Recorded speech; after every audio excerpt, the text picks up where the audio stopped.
Assalamualaikum warahmatullahi wabarakatuh. Alhamdulillahirabbil alamin. Eh, Allahumma sholli ala Muhammad. Alhamdulillah pada siang ini jadi kita masih istiqomah menjalani kajian, dan saya juga setelah sekian lama nggak duduk di depan ini ya, saya agak gemetar lagi akhirnya.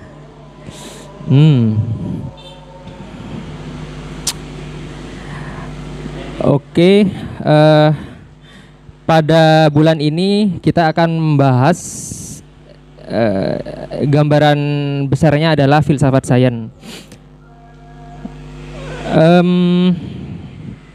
Yaitu yang pada kesempatan hari ini kita pertama kali akan membahas tokohnya adalah René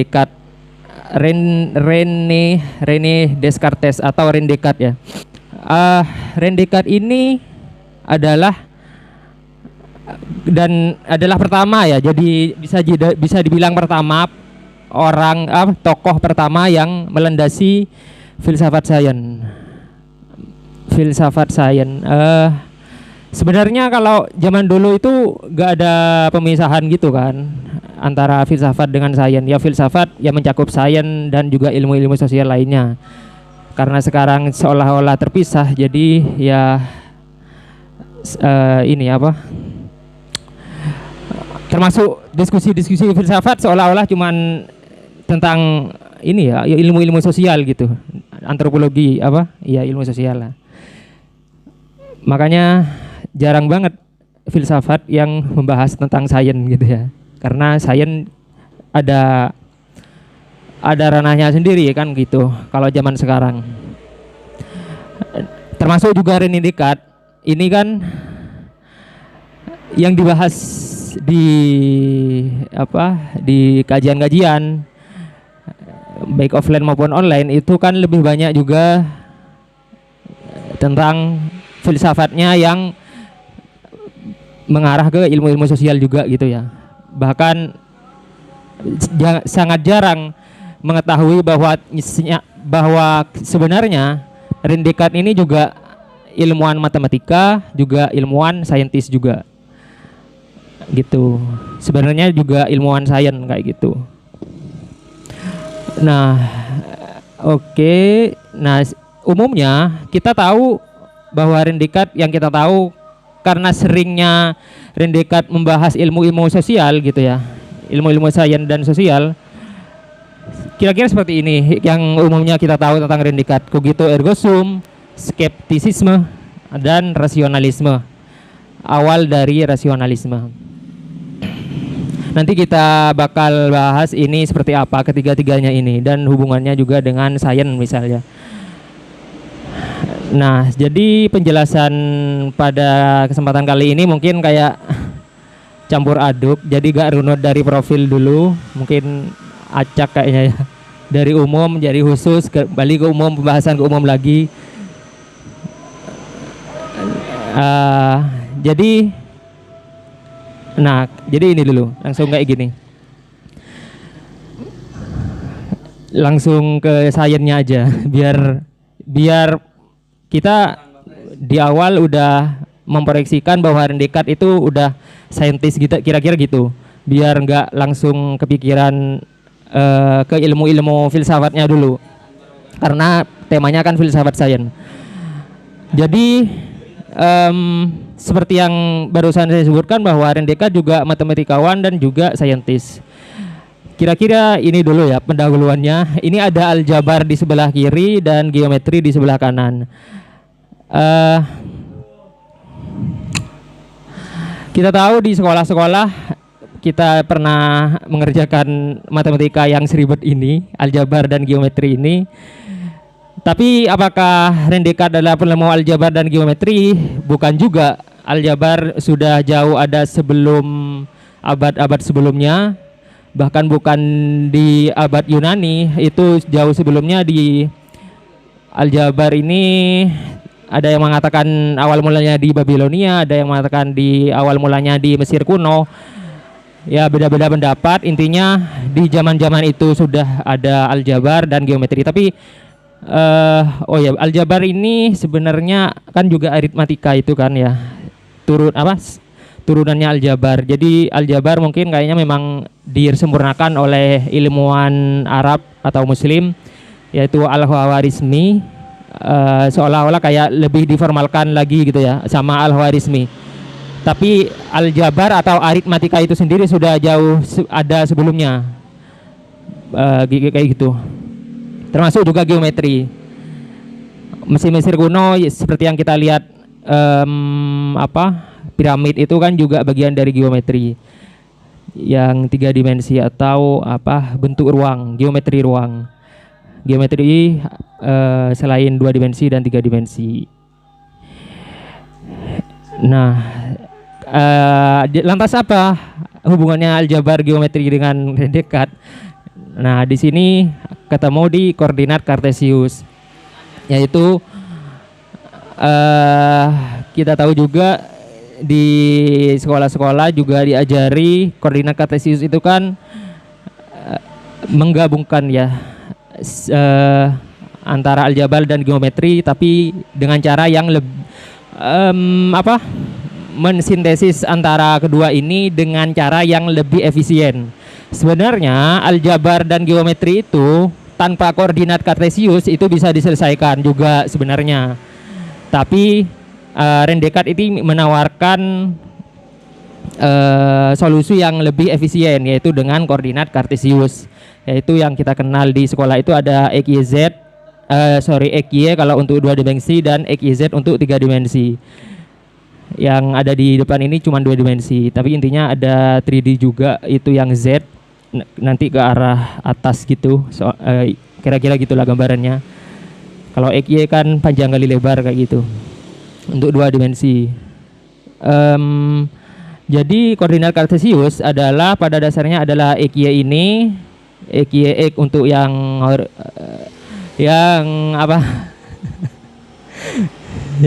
horizontal. Ya. Y-nya juga yang vertikal, dan minusnya di sebelah kanan ke atas, plusnya dan minusnya bawah dan kiri. Koordinat Cartesius ini bukan, kalau sekarang biasanya juga bukan hanya digunakan di ini ya, di sains juga. Tapi saya lihat penelitian-penelitian yang kualitatif di bidang ilmu sosial kayaknya juga menggunakan koordinat Cartesius. Di sini ada kuadran-kuadran ini yang di sebelah kanan nomor 2 itu. Kuadran 1, 2, 3, 4 ini kayaknya sih gak tahu, mungkin nanti teman-teman gimana. Ilmu sosial kayaknya dalam analisis statistiknya itu juga menggunakan koordinat Cartesius ini dengan kuadran. Mana nanti yang misalnya yang banyak titik-titiknya ini nanti kan gitu. Jadi kontribusinya koordinat Cartesius ini sampai pada saat ini sangat penting sekali. Jadi gak hanya sains sentris tapi juga sosial, ilmu sosial juga. Itu kira-kira koordinat Cartesius. Termasuk sebenarnya ada juga, tapi saya tiba-tiba hilang referensinya, gak tahu kemana. Ada juga selain koordinat Cartesius ini apa gitu ya, saya lupa, ada kemiringan apa gitu. Intinya di bidang matematika juga ada itu juga yang ditemukan oleh René Descartes selain koordinat Cartesius. Gitu. Termasuk aljabarnya juga dibuat jadi lebih kompleks sama René Descartes. Jadi di sini, nah ini dulu, ini yang saya tahu sih ya, yang saya tahu dari yang mencari referensinya, dulunya kayak pemecahan geometri menggunakan aljabar itu, aljabarnya agak sebentuk ini gitu, mungkin nggak ada variabel x y-nya, tapi kayak cuman koefisien dan konstantanya aja. Jadi termasuk aljabarnya dibikin rumit sama, tapi rumit itu matematika itu kan ini deduktif. Jadi yang rumit jadi disederhanakan gitu. Kayak saya yes, tampaknya sih secara kalau dilihat banyak persamaannya, tapi tujuannya itu kan nanti ujungnya cuman dicari, cuman nilainya itu yang dicari itu cuman sedikit aja gitu kan. Kalau aljabar kan gitu, dari yang banyak persamaannya nanti mengarah ke apa sih yang dicari, cuman angka nilai cuman satu angka aja bahkan kayak gitu. Ini yang juga kalau di jurusan saya di teknik sipil, kalau bercandanya teman-teman itu kok ya yang dicari cuman satu angka aja di akhir, padahal ternyata perhitungannya sampai menghabiskan 2 lembar gitu, kayak gitu. Nah ini kan kayak gini, soal A misalnya ini sangat menghabiskan banyak berlembar-lembar buku gitu, misalnya kayak gitu kira-kira. Tapi menyelesaikan apa, menyederhanakan yang rumit menjadi lebih sederhana gitu. Nah baru ke profilnya. Renatus Cartesius, makanya di sini ada koordinat Cartesius. Cartesius itu ya namanya René Descartes, Renatus Cartesius, René Descartes dalam bahasa Latinnya Renatus Cartesius. Lahir di Perancis, kota La Haye gitu aja gampangnya, nggak tahu salah atau benar cara pengucapannya. Kemudian meninggalnya di negara lain, di Swedia, Stockholm, kota Stockholm. Ini rangkaian belum diubah warna merahnya, ini lupa. Jadi gimana ya?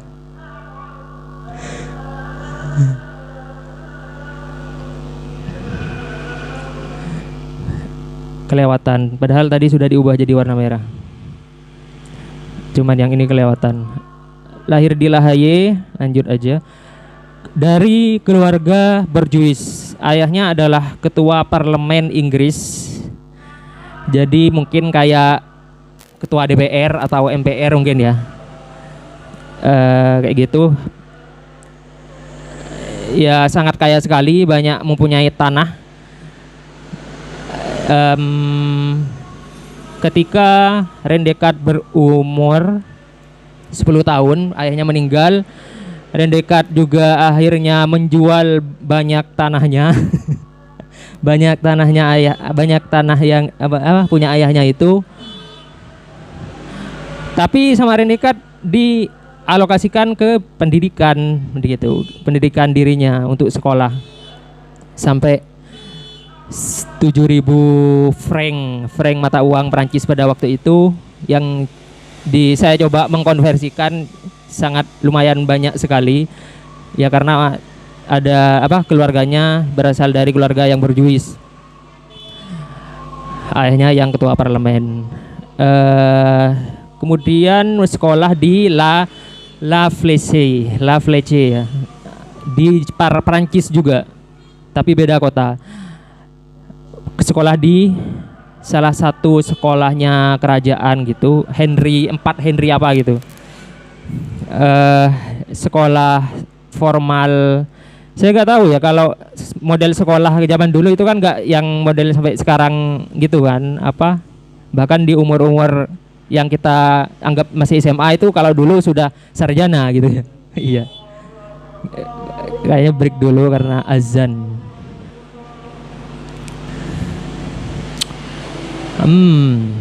Terakhir nyampe di sekolah. Jadi dia pada umur 10 tahun sekolah di kerajaan, sekolahnya kerajaan gitu.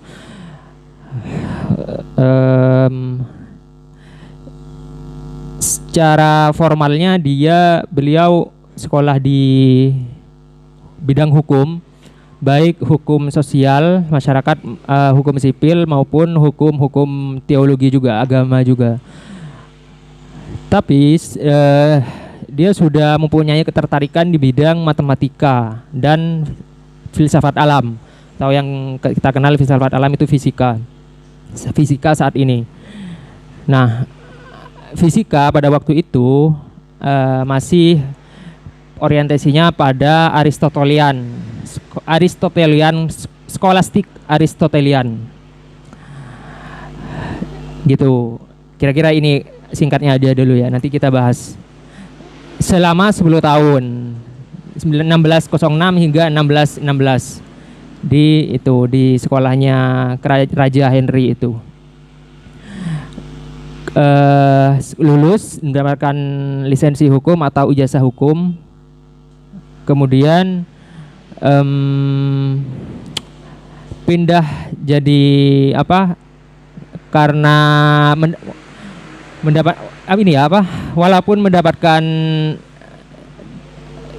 sarjana di bidang hukum, fokus di bidang hukum, tapi René Descartes sudah mempunyai memikirkan tentang matematika dan alam gitu. Jadi sudah merenungi, René Descartes sudah menemukan, menurut René Descartes sudah banyak masalah-masalah di filsafatnya Aristotelian, dan juga matematika juga ada masalah juga.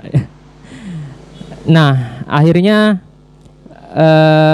tidak puas di situ, René Descartes jadi pasukan militer. Jadi pada zamannya itu di Eropa terjadi perang namanya 30 tahun. Perang 30 tahun ini adalah perang antara Protestan dan Katolik. Ya, intinya sama-sama Kristen itu berperang. Namanya perang 30 tahun. Nah, di zamannya René Descartes ini ada itu René Descartes mengalami di situ. Jadi dia juga jadi pasukan militer selain menjadi hukum kalau sekarang pekerjaannya hukum itu ya advokat lah, baik itu di bidang teologi maupun hukum sosial, hukum sipil. Dia juga jadi militer, pasukan militer, relawan pasukan militer. Tapi dia juga gak pernah diceritakan gak pernah ikut berperang. René Descartes hanya menjadikan status militernya itu sebagai media melihat realitas kehidupan gitu. Karena sudah mempunyai kegelisahan tentang realitas kehidupan. Kenapa sih ada ini, ada itu gitu. Kenapa sih orang ya pada waktu itu harus berperang misalnya kan. Kayak gitu. Sudah muncul kegelisahan seperti itu. Nah, kemudian ya ini krisis realitas. Krisis tentang pengetahuan yang sudah mapan pada waktu itu. Dia juga gelisah. Serangkaian dia juga melalui beberapa mimpi yang alurnya itu juga hampir mirip, juga ada seolah-olah mirip itu, ada tekanan di mimpi itu. René Descartes menafsirkan mimpi itu berulang-ulang ada tekanan bahwa ini mimpi bukan mimpi yang biasa kayak gitu. Ini ada apa nih gitu. René Descartes menafsirkan seperti itu. Seolah-olah dia harus melakukan sesuatu dari mimpi itu gitu. Nah, terus Jerman dan Perancis ini sebenarnya kayak bukan ini ya jadi dia masih di Paris tapi ditempatkan di Jerman dan Perancis. Ini masih bola-balik gitu. Karena negara Eropa pada waktu itu kan batas-batasnya bukan kayak yang sekarang gitu kan. Gitu. Mungkin saja kerajaan gitu saya juga belum tahu, belum mencari, itu menguasai dua negara misalnya antara Jerman dan Prancis kayak gitu kira-kira. Kemudian di masa-masa itu René Descartes dari berangkatnya itu sudah gelisah melihat realitas itu berkecamuk dalam dirinya gitu. Sampai dia pernah juga sudah mengalami di sini frustasi. Dia lari ke perjudian bahkan gitu. Dia lari ke perjudian dalam melampiaskan kegelisahannya itu, termasuk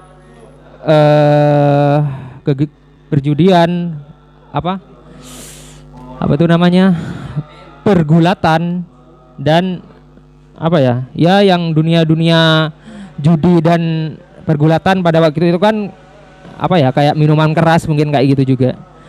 Sampai pada akhirnya ada seorang teolog dari intinya di orang-orang Kristen itu yang menyarankan udah sampai sini aja, Akhirnya intinya kayak gitu, singkatnya René Descartes akhirnya berhenti dan melakukan meditasi di Belanda. Jadi udah nggak ini lagi, jadi relawan pasukan militer lagi. Nah, di Belanda inilah hingga 20 tahun ke depan René Descartes melahirkan banyak karya ilmiah. Di samping apa istilahnya pakai meditasi itu tadi, banyak menulis, banyak mengeluarkan karya ilmiah. Ya, salah satunya yang menjadi tema kali ini adalah metode dan diskursus dan metode. Kemudian setelah 20 tahun ke depan René Descartes dipanggil oleh Ratu Swedia, Kristino siapa gitu ya, intinya ratu, saya lupa dah. Dia dipanggil untuk menjadi pengajar filsafat di kerajaan Swedia itu. Karena pada waktu itu kerajaan Swedia mempunyai ketertarikan atau program yang mengutamakan pada pendidikan, seolah-olah pengen mengembalikan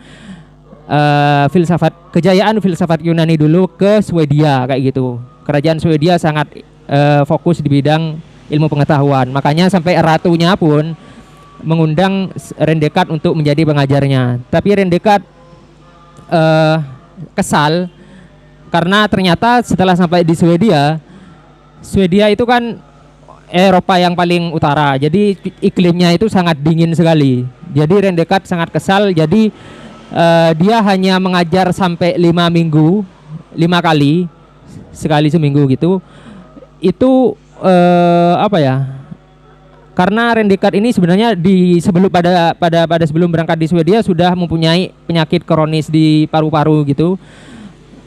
Jadi cuaca yang ekstrim itu, bahkan yang sangat dingin itu, René Descartes menyebut cuaca yang sangat dingin itu sebagai neraka gitu, karena saking dinginnya dia sampai menyebut itu neraka bagi dia. Makanya dan juga selain itu adalah jam mengajarnya itu harus sampai mulai dari jam 5 pagi. Nah, René Descartes ini karena punya penyakit itu tadi, ini bangunnya itu kebiasaan bangun di jam-jam siang. Makanya sudah hidup sekian tahun gitu ya, lama kebiasaannya seperti itu. Tiba-tiba di umurnya yang tua dia harus bangun jam 5 dan dengan keadaan cuaca yang dingin. René Descartes sangat kesal akan hal itu. Dan tidak lama setelah itu René Descartes meninggal gitu. Kemungkinannya karena ya itu gitu ceritanya. Iya, kalau kata agama sudah takdir gitu kan ya. Jadi semakin menyerang penyakit paru-parunya itu yang udah kronis karena udaranya yang dingin. Dan memang menurut dokternya itu René Descartes memang sebaiknya pola tidurnya memang harus bangun siang kayak gitu. Makanya ketika dia tiba-tiba bangun pagi, dia kayak gitu makin parah gitu penyakitnya. Jadi orang-orang yang bangun siang coba cari coba cari pembenaran dokter, dan saya kira masih ada di jalan yang benar gitu ya. Kalau orang-orang yang bangun siang, siapa tahu dia memang punya hal-hal tertentu yang memang dia harus bangun siang gitu.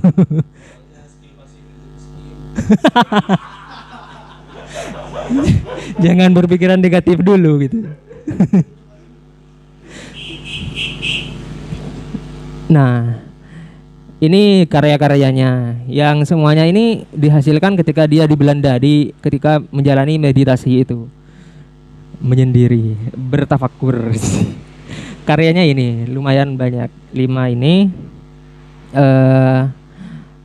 Intinya 1-4 ini kira-kira mirip-mirip sebenarnya, kecuali yang 5 ini di akhir-akhir menjelang dia meninggal gitu ya. Dia sudah memikirkan passion of the soul gitu. Nah, di ini 1-4 ini kira-kira sama. Rules for the right direction of the mind, discourse on the method, meditation on first philosophy, principle of philosophy.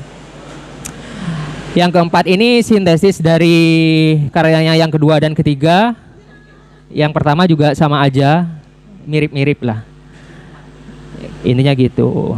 Jadi apa yang jadi inti dari pemikiran Descartes yang bisa ditarik dari kelima karyanya itu, yaitu adalah alam semesta yang mekanis, pusat perhatian terhadap epistemologi, penjajakan ilmiah, sikap skeptis, tekanan penggunaan matematika dalam ilmu pengetahuan. Intinya gitu. Ini belum ke metode dan diskursusnya sih.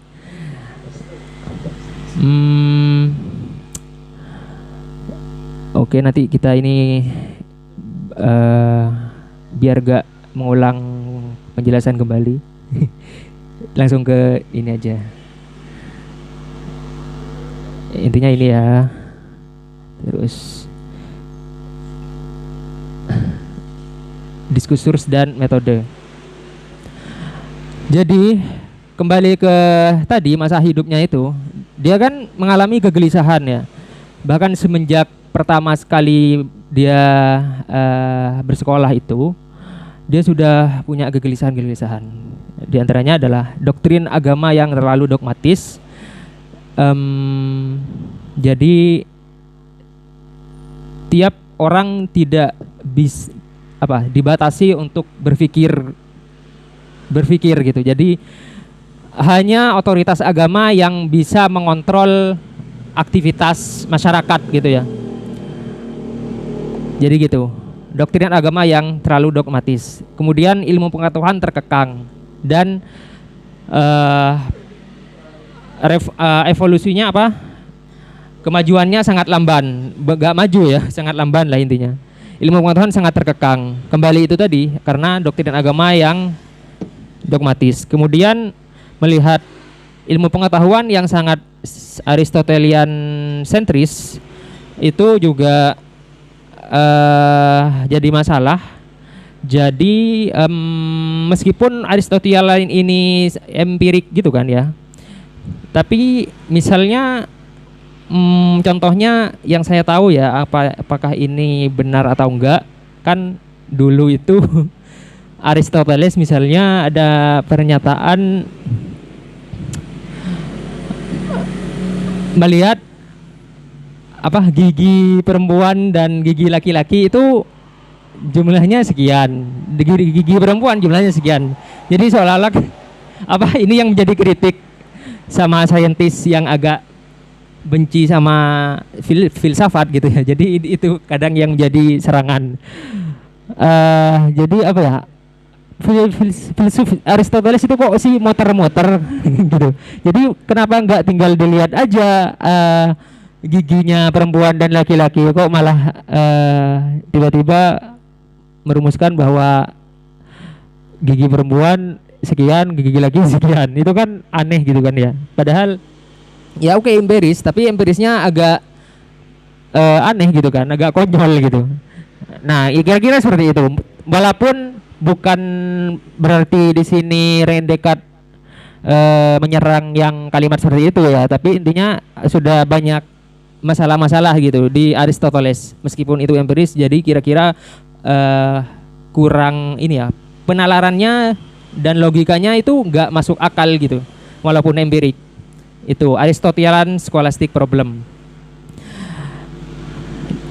Filsafat haruslah akal. Makanya pemikiran filsafat itu harus mengedepankan akal, bukan perasaan, bukan iman, bukan ayat suci, dan bukan yang lain sejenisnya.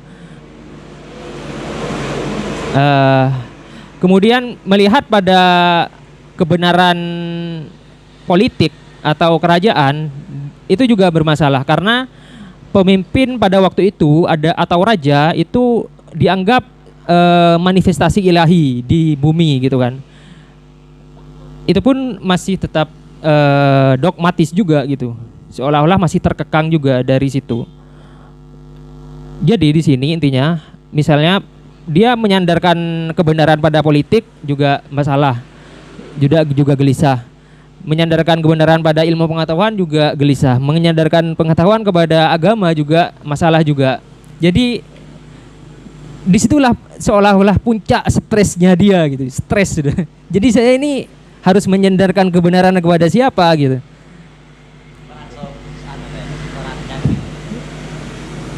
Nah akhirnya setelah dia karena stresnya sudah lari ke hal-hal yang maksiat gitu ya. Jadi setelah dia berjudi, bergulat dan semacamnya, akhirnya dia sadar bermeditasi itu tadi. Oke, akhirnya saya harus bermeditasi, kira-kira gitu mungkin. Dia bermula pada skeptisisme itu tadi. Dia harus skeptis, saya sedang ragu. Jadi diri ini yang bakal kita bahas sudah, diskursus dan metode itu. Kebenaran itu tadi sudah diragukan, bahkan dirinya di sini diragukan juga. Kenapa ceritanya gini? Kenapa bisa dirinya pun diragukan, raganya juga diragukan karena tadi disebutkan René Descartes juga melalui mimpi-mimpi itu tadi kan, beberapa kali mimpi itu kan, yang sampai berulang gitu. Nah, di sini juga René Descartes menyamakan hal itu antara mimpi, halusinasi, ilusi, roh halus ini sama ketika dia terjaga. Jadi misalnya ketika dia bermimpi, misalnya bermimpi melakukan aktivitas apapun, itu kan ada gitu ya. Mimpi itu ada, aktivitas di dalam mimpi itu ada. Tapi ketika dia terbangun, ternyata realitas mimpi itu nggak ada gitu. Jadi gitu, berarti asumsi pertama itu kan berarti sudah nggak ada gitu kan ya mimpi itu. Karena dia di realitas kehidupannya nggak ada. Jangan-jangan juga yang saya lihat ketika saya terjaga bukan dalam keadaan mimpi, itu juga ketiadaan juga, hanya menipu juga. Karena misalnya misalnya ketika dia, ini analogi yang umum itu kan, misalnya kita mencelupkan suatu benda, pensil misalnya ke suatu gelas yang ada airnya, itu kan bentuknya berubah gitu kan, kayak gitu. Itu kan sudah ini ya, sudah beda gitu. Jadi empiris itu menipu gitu. Jangan-jangan seperti itu juga. Nah, jadi antara dia di dalam mimpi maupun keadaan terjaga, semuanya itu hanya ketiadaan gitu kira-kira ya, nggak ada gitu, bukan suatu kebenaran. Termasuk juga dalam keadaan dia melihat aktivitas ya tadi, politik, agama dan yang ilmu pengetahuan itu seolah-olah jadi masalah juga, bukan suatu kebenaran yang mutlak gitu. Nah kemudian gerak ini kan juga materi yang kita amati itu kan sebenarnya bisa kita pastikan ada sebenarnya gitu ya, karena misalnya bisa kita ukur menggunakan matematika, ada satuan geraknya, nilainya berapa gitu kan, bisa kita ukur. Materi itu kan bisa kita ukur menggunakan analisis matematika di sini, jumlahnya berapa, besarannya berapa, volumenya berapa, itu kan bisa kita ukur pakai angka gitu. Jadi oh ini pasti gitu kan materi. Tapi René Descartes mengatakan nggak pasti juga gitu akhirnya, karena misalnya pertama tadi pernah saya singgung, matematika itu juga jadi masalah itu ketika aljabar dan geometri itu jadi masalah, seolah-olah masih kita mempunyai peluang, kita ketika menggunakan logika matematika kita juga mempunyai peluang untuk salah juga dalam menghitung itu, dalam melogikakan matematika. Saya juga bisa salah juga karena entah pengetahuan yang kurang ataupun mendapatkan pengetahuan yang sudah gak benar itu tadi dari luar. Oke, jadi semuanya mengarah pada skeptis gitu. Ini ragu. Selanjutnya ketika dia sudah ragu, mentok gitu ya, seragu semua. Jadi yang benar dan yang ada, benar sama dengan ada itu siapa? Jadi cuman yang benar hanya aku dan hanya aku yang sedang ragu gitu. Jadi gak ada yang benar dan ada kecuali aku yang sedang ragu. Semuanya kan salah semua. Semuanya diragukan semua kecuali aku yang sedang ragu. Aku yang sedang ragu itu kan ada gitu dan benar. Aku yang sedang ragu tentang semua hal. Dan ragu itu adalah aku yang sedang berpikir. Maka aku yang sedang berpikir itu ada gitu. Makanya akhirnya di sini kesimpulannya adalah cogito ergo sum. Pondasi filsafatku ialah aku yang sedang berpikir. Aku ada maka apa? Aku berpikir maka aku ada. Gitu. Itu yang sangat terkenal. Nah, ini sudah dibangun nih, pondasi filsafatnya udah dibangun dari situ. Sudah menemukan titik awalnya dia bahwa berarti ya udah aku berpikir maka aku ada. Ini yang menjadi pondasi filsafat ketika dia akan melahirkan banyak karyanya itu. Begitu, pondasinya dari situ. Cogito ergo sum. Apa? Ya, benar. Oke, sudah ketemu. Aku yang berpikir maka aku ada. Nah, akhirnya kembalilah dia membangun lagi ke atas gitu. Pondasinya udah ada. Kira-kira gitu. Nah, jadi jadi kesimpulannya itu dari cogito ergo sum, metodenya seperti apa? Pertama, tidak pernah menerima dalam membangun cogito ergo sum adalah tidak pernah menerima apapun sebagai benar. Baik itu iman, bahkan iman gitu ya, bahkan iman, agama, Tuhan, bahkan Tuhan pun dia ragukan. Walaupun dia juga sebenarnya nggak benar-benar meragukan menurut saya. Nanti kita lihat gimana maksudnya. Ntar. Pertama di sini tidak pernah menerima apapun sebagai benar. Jadi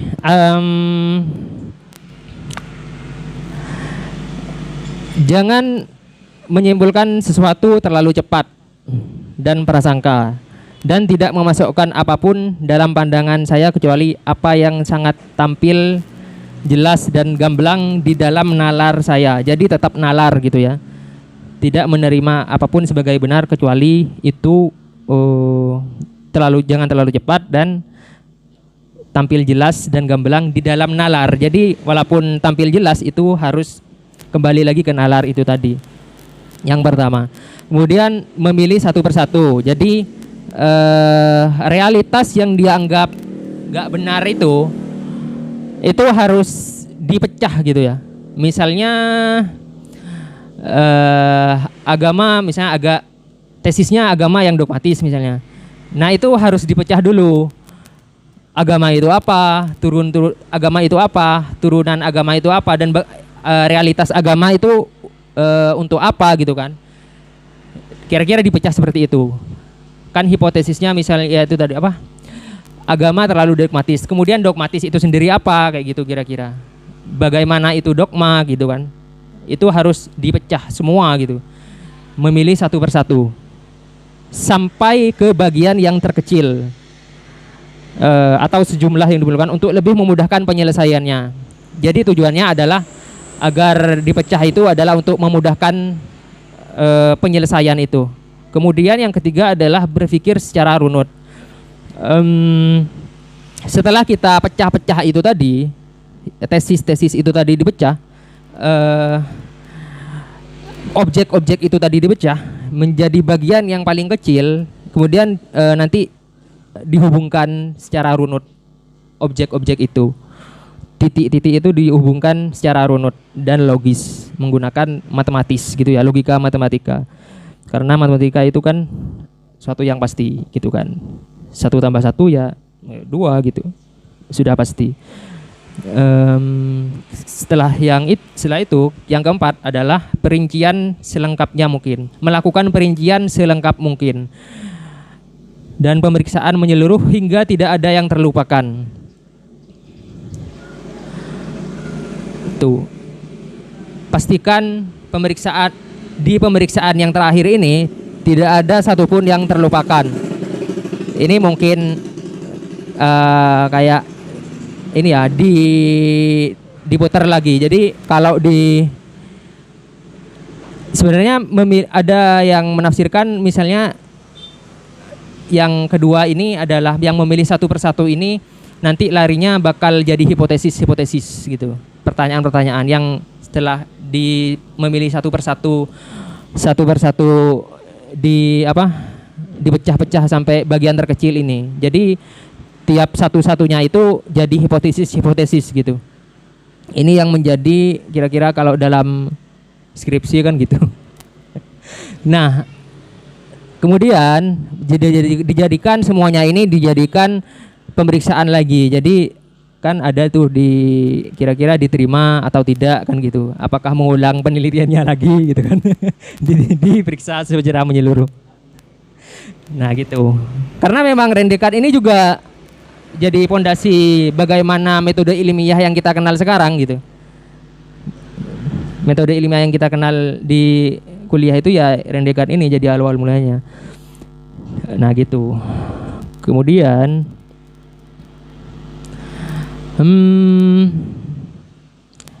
jadi ini yang dibangun karena metafisika, fisika empiris. Nah dia. Jadi kan dia sudah meragukan tuh ya. Dia juga walaupun dikenal sebagai filsuf rasionalisme, tapi dia bukan berarti menolak seluruhnya empiris gitu. Jadi cogito ergo sum itu sebenarnya sumnya ini adalah bisa dikatakan juga empiris gitu. Ergonya ini adalah ilmu-ilmu dan cogitonya adalah aku yang sedang berpikir. Dia membangun filsafatnya itu pertama dari metafisika. Metafisika ini adalah nalar itu tadi, nalar berpikir logis jiwa. Jadi gak ada pembeda antara jiwa dengan akal yang berpikir, itu sama aja menurut Descartes. Itu kan ya gitu gak bisa kita indra gitu kan, metafisika lah intinya. Jadi gini, tadi ada yang kurang. Ketika dia meragukan Tuhan dan membangun lagi filsafatnya yang metafisika ini, fondasi filsafatnya dia sebenarnya masih, walaupun Tuhan itu tadi diragukan, tapi dia masih menggunakan filsafatnya Anselmus, filsuf Anselmus. Beberapa abad sebelumnya itu kan ada filsuf Anselmus yang dia filsafatnya lebih ke teologi. Jadi menggunakan filsafatnya Anselmus itu untuk membuktikan adanya Tuhan. Jadi gini. Kan tadi itu untuk membuktikan Tuhan ini ya pertama. Nanti bakal pembuktian-pembuktian yang lain. Rendekat dalam pembuktian ilmu-ilmu yang lain itu lebih mudah. Kira-kira untuk pembuktian Tuhannya adalah ketika saya ini berpikir, kembali lagi sini, saya berpikir maka saya ada. Jadi saya ada itu disandarkan pada saya yang berpikir. Nah, berpikir ini kan kita melihat realitas itu masih bisa dibilang tertipu itu tadi ya, karena mengukur juga kadang kita salah, kadang memang kenyataannya adalah salah juga. Ketika kita mencelupkan air ke dalam benda ke dalam air itu juga salah. Jadi berpikirnya suatu yang abstrak, tidak bisa diindra, dan kita terbatas. Maka harus ada suatu realitas yang dia itu mempunyai mempunyai ketakterhinggaan dalam berpikir tidak terbatas dengan materi, tidak terbatas dengan saya yang ada di sini. Jadi ya itulah Tuhan gitu, karena Descartes ini sudah membangun bahwa jiwa dan akal itu sama aja gitu kan, metafisika. Maka nyerempet ke Tuhan itu akhirnya gitu. Akhirnya dia membangun lagi bahwa oh Tuhan itu ada gitu. Kira-kira gitu. Filsafat Anselmus tadi kira-kira kayak gitu. Karena Tuhan itu tidak terbatas dengan materi dan akal yang lebih jauh gitu ya. Tak terbatas untuk berpikir.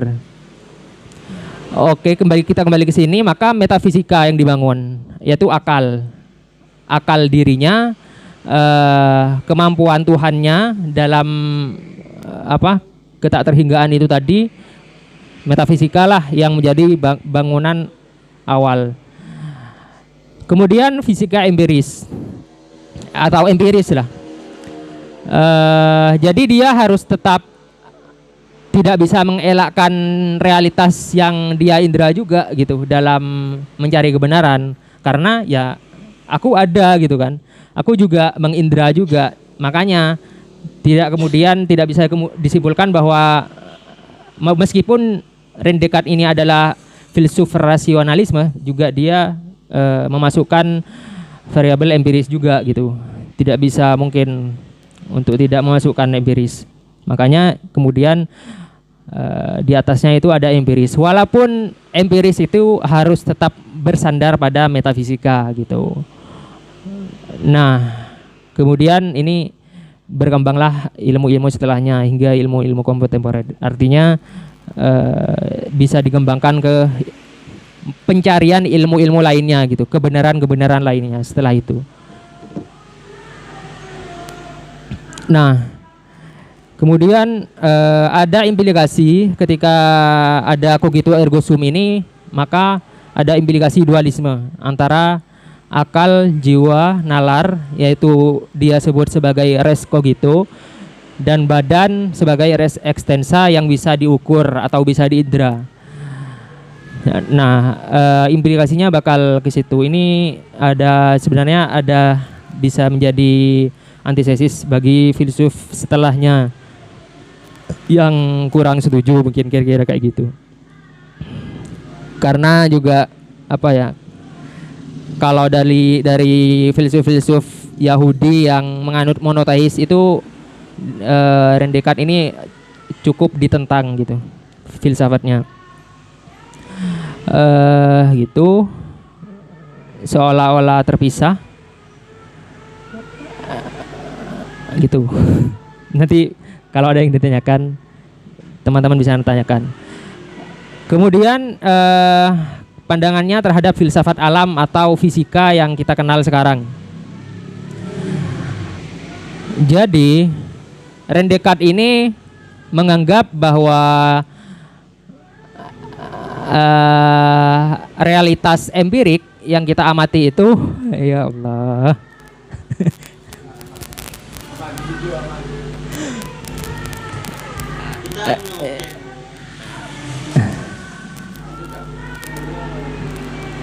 Lanjut. Realitas empirik ini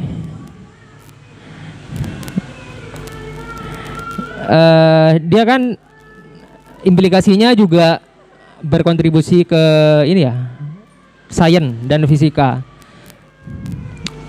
Jadi pandangan dia terhadap dunia, terhadap fisika itu adalah alam semesta yang mekanis.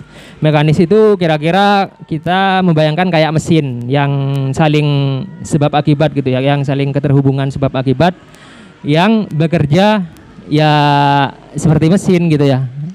Ini yang akhirnya dikritik sama Newton, bukan dikritik sebenarnya tapi kayak melengkapi karena sama-sama mekanis.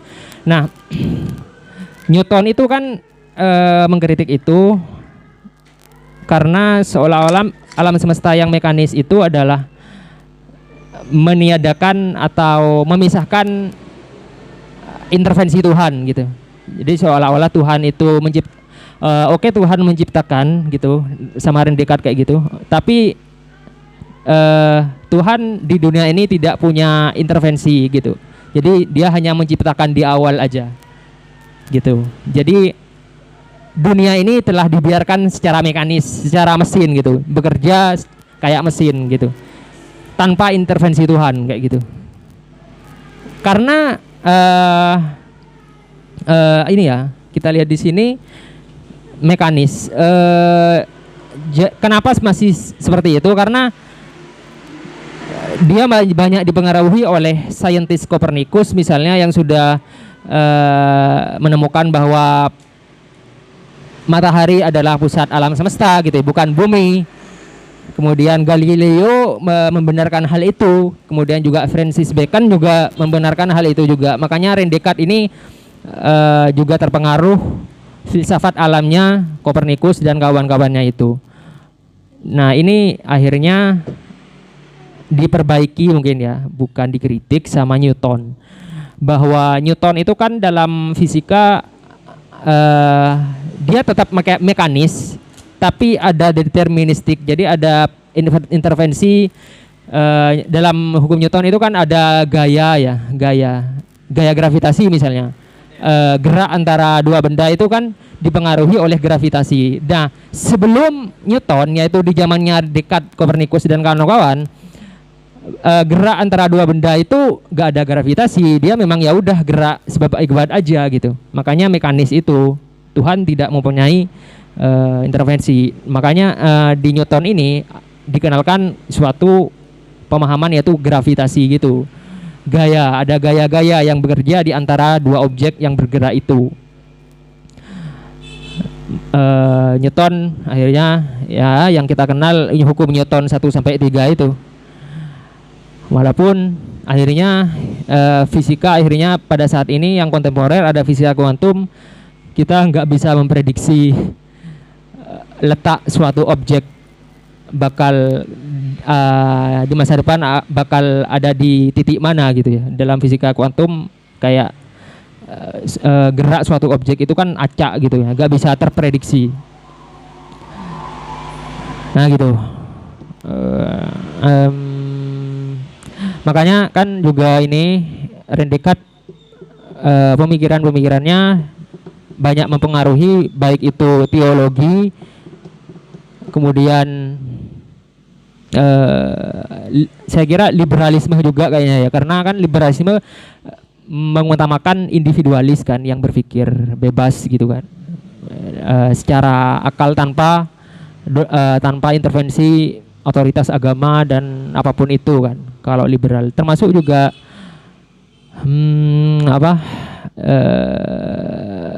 Marx itu kan juga menitik beratkan pada materi. Ini yang banyak berimplikasi pada ilmu-ilmu setelahnya. Itu teologi, psikologi juga.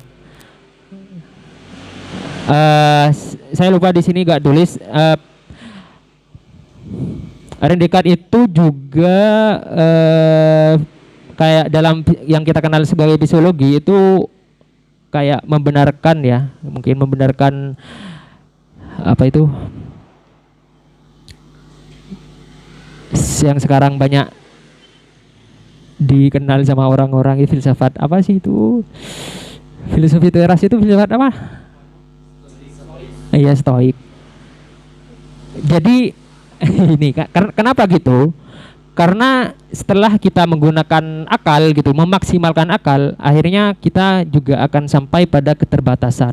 Nah makanya ya udah gitu kan. Kalau stoik itu kan gitu, ada sesuatu yang tidak kita bakal capai di sana, ya udah kita terima itu apa adanya kan gitu. Stoik itu kira-kira kan gitu kan. Nah dalam perjalanan filsafatnya Descartes juga akhirnya membenarkan stoik itu.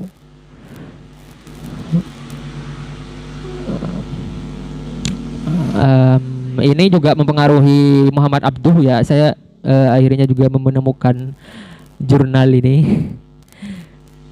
Kan kemarin sempat ya dibahas rasionalisme Islam gitu kan sama Mas Saiful. Nah, karena itu mengutamakan akal, Makanya dia mempengaruhi Muhammad Abduh. Teman-teman bisa baca jurnalnya di sini, Rasional Dekat, yang ditulis atau dipublikasi oleh Jurnal Pendidikan Agama Islam Terbawi. Jadi pembaharuan pemikiran Islam itu bertumpu pada 3 hal, yakni tidak tunduk pada otoritas manapun, purifikasi Islam, gerakan pemurnian ajaran Islam, penempatan agama sejajar dengan perkembangan ilmu pengetahuan. Jadi gak ada agama dulu atau ilmu pengetahuan dulu, itu sama aja. Dan menjadikan sains sebagai partner agama. Kemudian ini Abduh ya. Nah, kemudian bisa ditarik benang merah antara Descartes dan Abduh, bahwa rasionalisme dan pemikiran pembaruan Islam keduanya menjadi akal sebagai alat. Jadi akal sebagai alat untuk melakukan penalaran terhadap suatu kebenaran. Begitu. Banyak sih ini akhirnya implikasinya kan ke teologi, psikologi, fisika, matematika, apalagi. Kayaknya kalau misalnya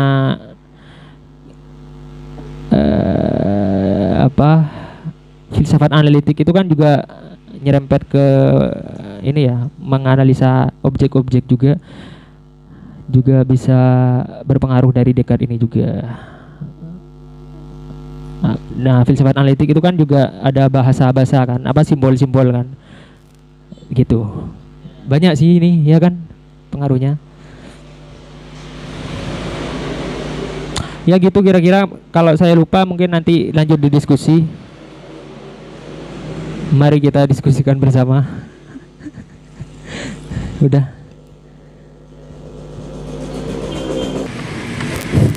Cek. Aman Mega. Terima kasih atas penjelasan materi ya, karena dari beberapa penjelasannya memantik saya berpikir untuk mempertanyakan beberapa hal juga. Mungkin yang pertama itu dari pengantar materi tadi, soal pemisahan antara filsafat dan saintifik itu sendiri. Nah, saya kira emang bukan saya bersandar pada materinya ya, tapi saya kira perasaan saya juga begitu, bahwa hal-hal yang dulu terjadi itu enggak terstruktur seperti hari ini gitu. Dan termasuk persinggungan antara aliran filsafat dan antara empiris dengan rasionalis itu kan, saya kira persinggungannya itu enggak sampai setajam hari ini gitu. Kalau dalam bahasa sederhananya itu saya kira itu soal porsi aja, bahwa sebenarnya seberapa besar peluang pengalaman itu mempengaruhi kehidupan kita untuk berpikir, dan sejauh mana sebaliknya itu gitu, aliran rasionalisme itu sendiri gitu. Karena memang ketika saya sedikit membaca tentang hal itu, bahwa bahkan indera kita itu yang kita sebut sebagai bagian dari aliran berpikir dari empiris itu masih masih membutuhkan rasionalitas. Jadi setelah manifestasi dari indera tadi keenam itu, kita masih mengolah lagi dalam alam pikiran kita. Artinya ini soal persentase aja gitu. Tapi hampir kita melihat perkembangan ke sini itu malah gejolak itu semakin tajam. Nah, mungkin di samping itu juga persoalan tentang keterbatasan saya berpikir, kenapa bisa terjadi pemisahan antara saintifik dengan filsafat itu sendiri gitu.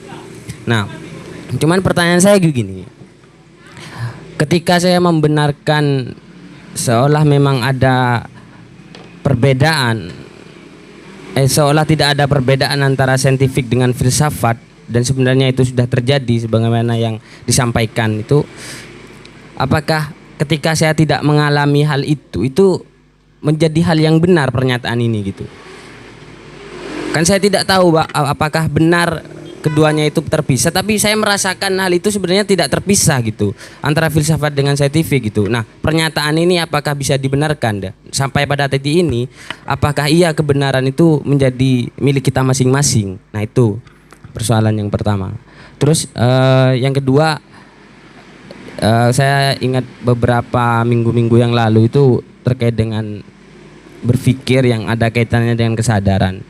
Saya rasa berpikir itu belum mampu membuat kita sadar akan suatu keadaan atau suatu hal-hal gitu. Nah, saya ingin ada garis yang jelas, mohon pencerahannya lah, kira-kira berpikir itu apa dan sadar itu sebenarnya apa gitu. Apakah benar dua hal ini berbeda, atau berpikir itu akan membuat kita sadar gitu, atau sadar dulu bahwa kita berpikir. Nah, saya nggak tahu ini posisi yang mana. Saya kira itu harus ada penjelasan yang apa ya? Ya mohon pencerahannya lah, kira-kira singkatnya itu. Nah, ada lagi saya pertanyaan, cuman karena ini masuk dari penjelasannya Mas tadi ya, saya nggak mau nanyakan ini gitu, cuman disinggung lagi. Kalau kita teringat sama pernyataannya Farudin Faiz itu, filsafat secara umum itu bisa membuat kita kuat narasi keagamaannya dan bisa melemahkan di satu sisi gitu. Nah, ada kemungkinan orang belajar berfilsafat itu. Nah, kalau kita mengkerucut ke dalam pemikirannya René Descartes ini, saya kira pada titik ini filsafat itu justru berbahaya gitu. Karena memang ya jelas bahwa agama itu doktrin dan imajiner yang ditawarkan gitu. Apakah kita harus menerima itu? Nah, ini sesuatu yang bahaya. Entah titik berbahayanya ini pada faktor sosial atau bahwa pada keyakinan kita sendiri. Nah, itu yang ini yang membuat orang-orang sebelum kita, mungkin orang tua kita atau teman-teman kita yang belajar filsafat melihat orang itu seolah tidak mau lagi kepada agama gitu. Nah, ini saya ingin bertanya tentang bagaimana nasib perkembangan agama gitu dari orang-orang yang sudah belajar berfilsafat itu gitu. Dan yang terakhir yang nggak kalah penting, sebenarnya Descartes itu punya kesimpulan cogito ergo sum itu umur berapa sih gitu.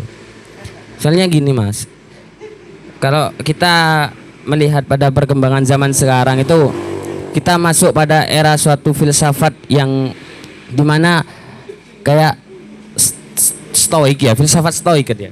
Filsafat stoik itu justru berkembang pesat hari ini. Nah, ketika teknologi informasi itu semakin cepat, itu malah justru membuat kecemasan yang sangat besar pada diri kita sendiri gitu. Nah, pada titik ini saya juga gelisah Mas.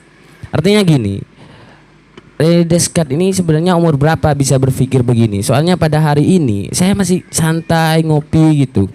Dan saya punya kecurigaan ini ada yang nggak baik gitu. Pada satu sisi saya juga pengen belajar dari Descartes gitu. Makanya juga harus tahu tahun berapa dia. Jadi ngopi itu biar saya tenang. Nanti batasannya sampai umur berapa gitu. Saya nggak punya jadwal yang pasti kayak Mas Faid yang kemarin teman saya itu menikah gitu. Jadi kok semekanis itu hidupnya gitu. Apakah hidup itu hanya perkara itu kan ya? Nah, itu Mas, saya kira itu yang gak kalah penting dan itu terjadi pada zaman kita. Terima kasih.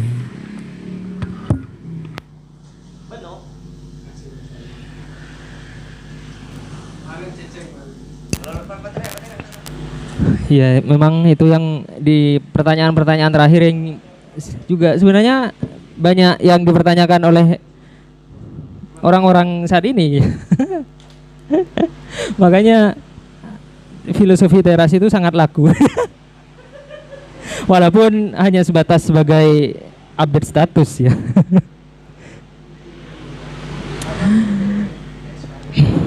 Pertama, yang dari yang akhir dulu deh. Cogito ergo sum, kita kira-kira ya kira-kira umur berapa? Kayaknya sih ya, itu gak ada kalimat pernyataan secara langsung umur berapa kan. Kayaknya umur 30-an 30-an 34 apa ya? Ya sekitar 30-an lah.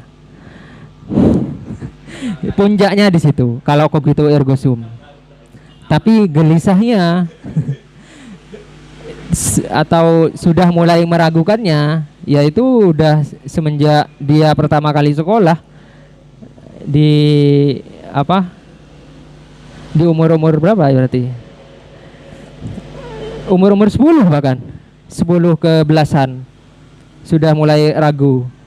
Kalau kita kan mendapatkan mata pelajaran ya udah terima-terima aja gitu. Kita ya udah mengerjakan PR ya kayak gitu aja dulu, termasuk saya.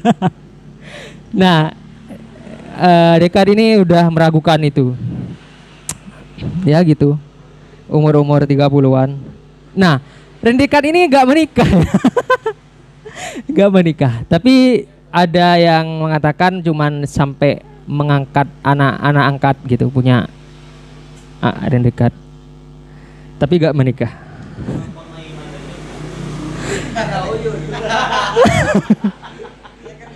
Dia gelisahnya bukan ke hasratnya, tapi lebih ke pengetahuan yang dia gelisahkan.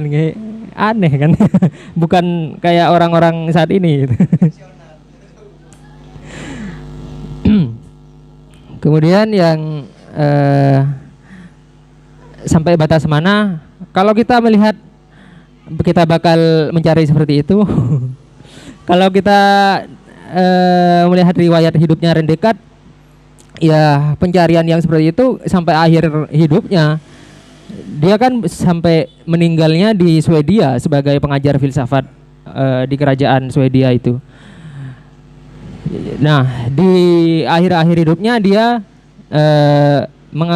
membuat karya ilmiah Passion of the Soul, yaitu lebih ke nilai-nilai. Ini karya terakhirnya. Mungkin ya setelah dia memaksimalkan akal, empiris dan yang sebagainya itu, dia akan lari ke Passion of the Soul ini. Jiwa, dia sudah memikirkan dari aksiologi ya, aksiologinya ilmu gitu ya, nilai-nilai yang sebagainya itu. Gitu. Mungkin di situ mungkin ya batasannya. Bisa kalau dilihat dari riwayat hidupnya René Descartes. Tapi bebas kan kita menentukan kita mau apa dulu gitu kan. Apakah filsafat berbahaya? Kalau kita memang akhirnya memilih, ini pendapat saya sih ya, kalau kita akhirnya memang memilih ateis, emangnya kenapa? Emangnya apakah itu berbahaya? Itu kan kalau kita dalam perjalanannya kita akhirnya menjadi ateis dan kita menganggap keateisan kita itu enggak berbahaya, ya emangnya apakah itu berbahaya? Kan enggak berbahaya gitu. Ya mungkin bagi orang sekitar, ketika kita menjadi ateis dan menyalahkan agama, ya itu yang berbahaya bagi orang kan, bagi orang di sekitar. Tapi bagi dia sebagai subjek yang menjalani kan, dia menganggap dia enggak berbahaya gitu kan. Aku bebas mempunyai pikiran sendiri gitu kan. Nah, bahkan ya ini yang berkebalikan. Kalau akhirnya filsafat digunakan sebagai semakin membenarkan agama, ya udah, emang akhirnya intinya adalah apakah dia kalau dibenturkan sama agama ya, apakah dia akhirnya ateis ataupun semakin beragama menggunakan filsafat, itu kan artinya adalah kalau menilai pada subjeknya sebagai kita yang menjalani, itu bagi saya terlepas dari bahaya atau tidak, gak ada penyematan bahaya atau tidak gitu. Ya mungkin itu tafsiran orang luar yang gak mengenakkan gitu ya bagi orang luar gitu, karena implikasinya kan juga akhirnya kita akan beraktivitas sosial misalnya, itu yang mungkin berbahaya bagi realitas di luar kita gitu, bukan kitanya yang berbahaya. Itu berbahaya tidak bisa disematkan pada kita gitu kan gitu. Gak ada masalah. Hah? Nah ya itu bagi orang luar kan.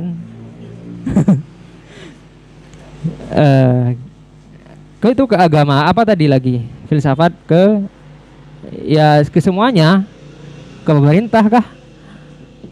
Ke politik mungkin, atau ke ilmu. Ini juga misalnya ke ilmu misalnya ya,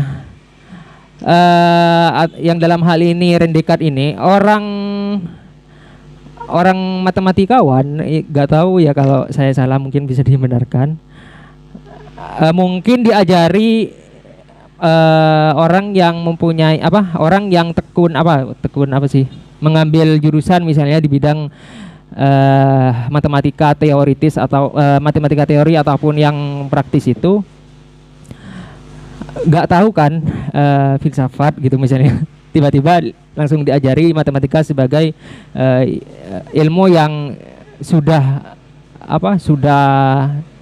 mapan gitu ya, tinggal kita sudah ada nih, tinggal kita makan aja matematika. Artinya seolah kayak hidangan itu, kita matematika itu sekarang udah siap saji gitu kan. Kita gak diajarkan misalnya gimana sih matematika itu dibangun misalnya. Nah, René Descartes ini ya kayak filosofi matematikanya René Descartes ini kan yang menurut saya mungkin kurang, atau ada tapi mungkin kurang gitu kan ya di jurusan-jurusan matematika mungkin ya. Akhirnya kan implikasinya mengarah pada matematika yang gak bisa secara progresif menghasilkan pembaruan lagi gitu kan, tetap stagnan yang matematika yang sudah siap saji kita terima kayak gitu. Nah, kalau misalnya kita benturkan dengan filsafat misalnya, bisa aja menghasilkan yang matematika yang lebih progresif gitu kan, mungkin seperti itu. Kalau filsafat tadi pertanyaannya apakah berbahaya, baik itu terhadap perkembangan ilmu pengetahuan ataupun terhadap agama misalnya, ya sebagai alat mungkin ya, kalau saya mengistilahkan sebagai filsafat sebagai alat, karena alat kan terbebas dari benar ataupun buruk gitu, tergantung kita yang menggunakan.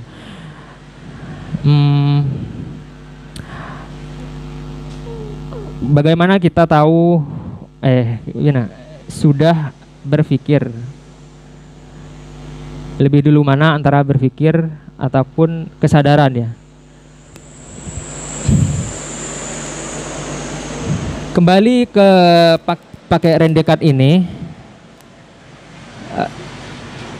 itu tetap mengarah pada berpikir dulu. Makanya ada pohon itu tadi, pohonnya pemikiran René Descartes itu. Kita harus berpikir dulu, di sini ada metafisika.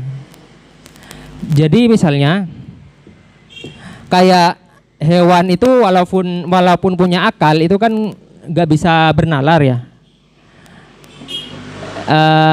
Misalnya monyet atau kucing, mungkin kucing itu kan misalnya kena hujan, hewan kan ya, itu kan nggak bisa bernalar ya, dia cuman sadar bahwa dia basah gitu kan, akhirnya dia misalnya terhindar dari menghindari sesuatu yang basah itu kan misalnya. Ya dia punya akal untuk itu, tapi gak sadar, misalnya gak mempunyai penalaran. Misalnya kenapa sih harus ada hujan gitu kan? Kalau manusia kan masih bisa bernalar ke situ. Kenapa sih harus ada hujan? Kenapa hujan itu air gitu misalnya? Kenapa air itu dingin gitu? Apa itu dingin kan gitu? Akhirnya bernalar ke situ. Artinya ya kembali ke sini adalah dibangun oleh kita yang berpikir gitu, baru kita akan menyatakan bahwa itu ada.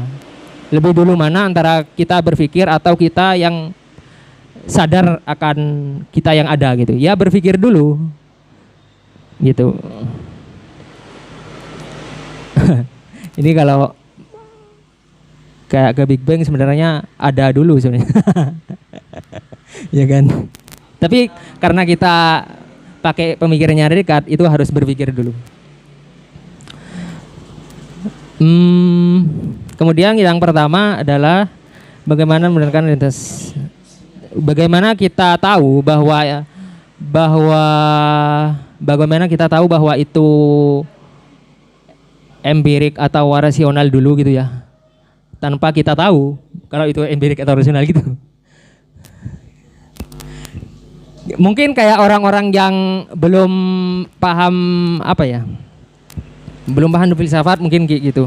Bagaimana kita melihat suatu realitas masyarakat itu baik atau benar gitu kan, gitu. Dikit. Jadi kan kira-kira ini ya, kalau ditarik sedikit dari pernyataan Damian kan, sebenarnya hal-hal di masa lalu itu nggak terjadi secara terstruktur semacam hari ini gitu. Artinya kesinambungan antara filsafat dengan saintifik itu memang nggak terpecah gitu. Artinya keduanya sebenarnya berlaku secara bersamaan gitu. Nah, tapi kalau kita hidup pada hari ini, kita kan sudah memisahkan antara wilayah saintifik dengan wilayah filsafat gitu kan. Nah, kalau saya belum pernah mengalami hal itu, lalu saya memberikan sebuah pernyataan bahwa memang benar filsafat dengan saintifik itu nggak terpisah di masa lalu, apakah ini benar gitu? Padahal saya nggak pernah mengalami hal itu gitu.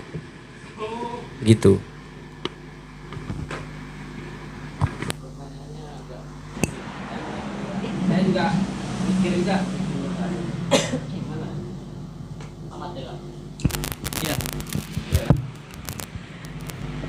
Di Rendekat ini intinya adalah harus mempunyai banyak ilmu gitu. Semakin banyak kita menyerap ilmu, yaitu semakin kita tahu apakah benar zaman dulu filsafat dan sains itu disatukan gitu, atau jangan-jangan memang nggak benar bersatu gitu mungkin ya. Gimana kita mengkonfirmasi itu? Ya kita termasuk ini ya. Kita kembali lagi. Di mana? Saya tapi ada di buku ini, di buku metode ini. Cuman saya nggak merangkum itu di PPT. Nah, oh ya di sini kira-kira ya.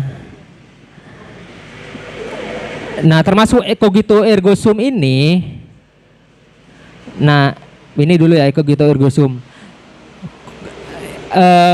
Ergo ini sebagai verb, sebagai kata kerja, dia artikan sebagai ilmu.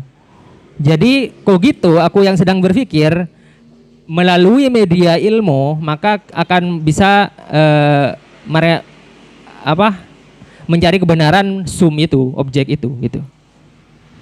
Jadi semakin banyak ergo, semakin banyak verb ini yaitu ilmu, maka kita akan semakin banyak menemukan kebenaran suatu objek itu.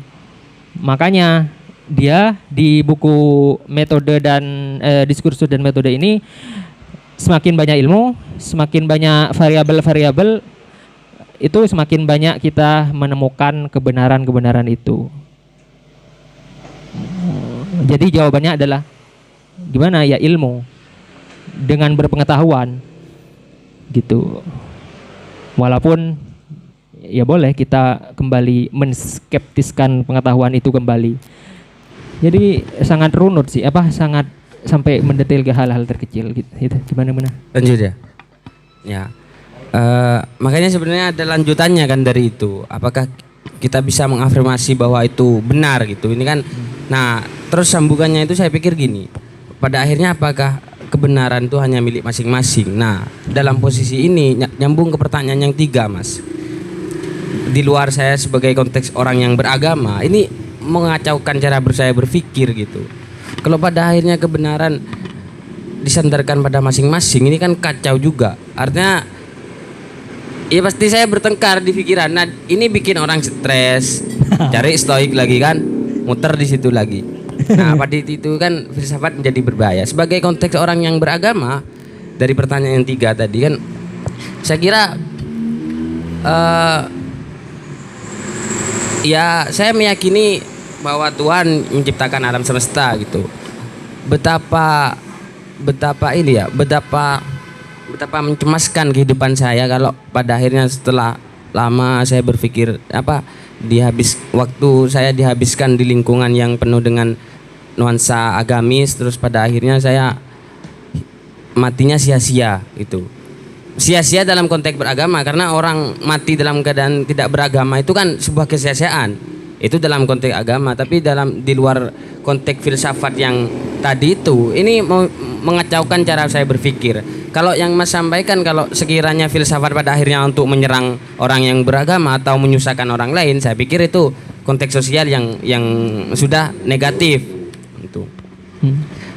Tapi terlepas dari itu, saya juga dibantu sama sampean juga cara menata struktur cara berpikirnya gitu. Cuman mungkin ini Mas, yang pengen saya tanyakan memang soal pemisahan berpikir itu apa, kesadaran itu apa. Berpikir itu punya wilayah. Kalau saya nggak punya kecurigaan ya kepada René Descartes sebagai apa ya, saya juga diajarin sama dosen saya itu sebenarnya bukan berpikir itu, tapi itu sadar gitu.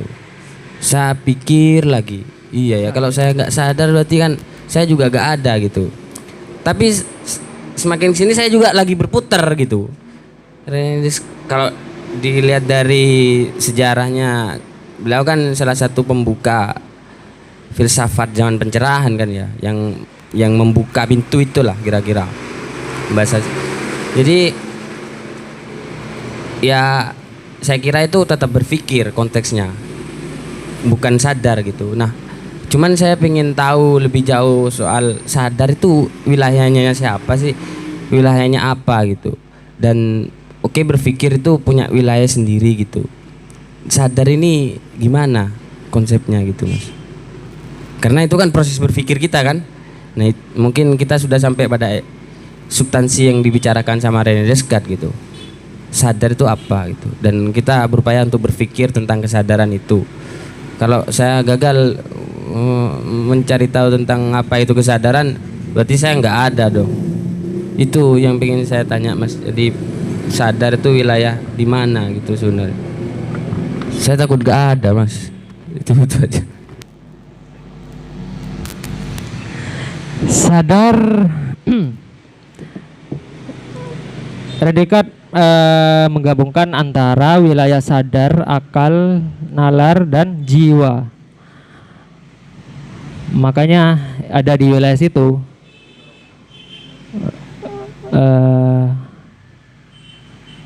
sadar itu gak terbatas sama ruang dan waktu, karena sama-sama ada di wilayah akal itu tadi, termasuk jiwa. René Descartes menyebutkan misalnya ketika dia secara jasad sudah gak ada, sudah matilah kira-kira ya, meninggal, ya udah jiwanya, kesadarannya melanglang buana di tanpa batas gitu.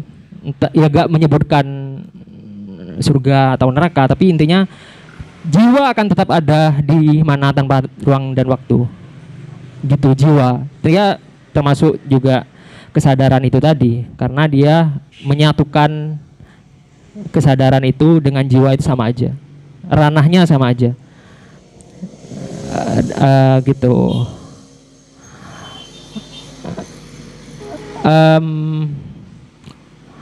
Ya gitu sih, itu dulu.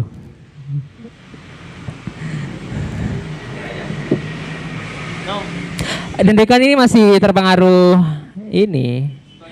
Enggak. Kenapa dia masih mempertahankan metafisika itu ya, apa jiwa gitu? Karena masih terpengaruh abad pertengahan, apa? Masih terpengaruh agama lah intinya. Setelah itu kan mulai filsafat setelahnya mulai agak-agak renggang kan. Gitu. Mulai memisahkan kan. Tapi peluang terpisah di René Descartes sudah ada kan. René Descartes membangun peluang agar itu terpisah gitu. Walaupun René Descartes masih terpengaruh agama. Makanya masih ya jiwa dan yang sebagainya itu ada.